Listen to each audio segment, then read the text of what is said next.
ওয়ালটা ভেঙে পড়ে পথচারীর গায়ের উপর পড়ে, যে কোনো সময় এরকম আবার কোনো ইনজুরি হওয়ার সম্ভাবনা আছে। আমাদের সদরঘাট ফায়ার স্টেশন থেকে একটা স্পেশাল রেস্কিউ টিম এবং সিদ্দিকবাজার ফায়ার স্টেশন থেকে একটা স্পেশাল রেস্কিউ টিম ঘটনাস্থলে আসেন।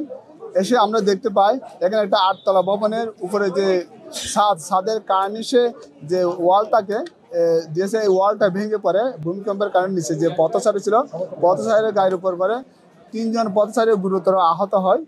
সাথে উপস্থিত স্থানীয় জনগণ তাতে দ্রুত উদ্ধার করে মিটফোর্ড হাসপাতালে প্রেরণ করে। আমরা এসে দেখতে পাই ওপরে ছাদের মধ্যে এই কানিসটা নিচে পড়ে এই অবস্থা আছে।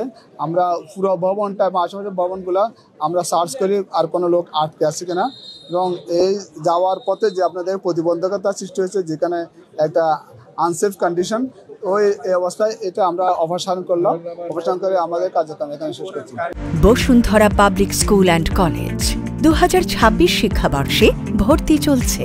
বাম পাশে এদের উপরে ছাদের রেলিং এ আপনারা দেখবেন প্রতিটা রেলিং কোনো পিলারের সাথে সংযুক্ত নাই। যদি কোনো ভূমিকম্প হয় প্রতিটা ভবনের এরকম রাস্তার পাশে রেলিংটা এটা আনসেফ অবস্থা আছে, যে কোনো সময় এরকম আবার কোনো ইনজুরি হওয়ার সম্ভাবনা আছে।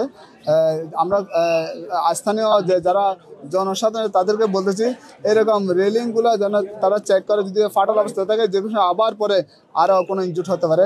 প্রত্যেককে আমরা প্রতিটি মুহূর্তে আমরা সচেতন করতেছি যাতে আমরা এই ভূমিকম্প থেকে আমরা নিজেদেরকে সেভ করতে পারি। ধন্যবাদ। যে 3 জন লোক এখানে পথচারী ছিল তাদের উপর থেকে যে রেলিং এ ইটগুলো পরে তারা গুরুতর আহত হয়।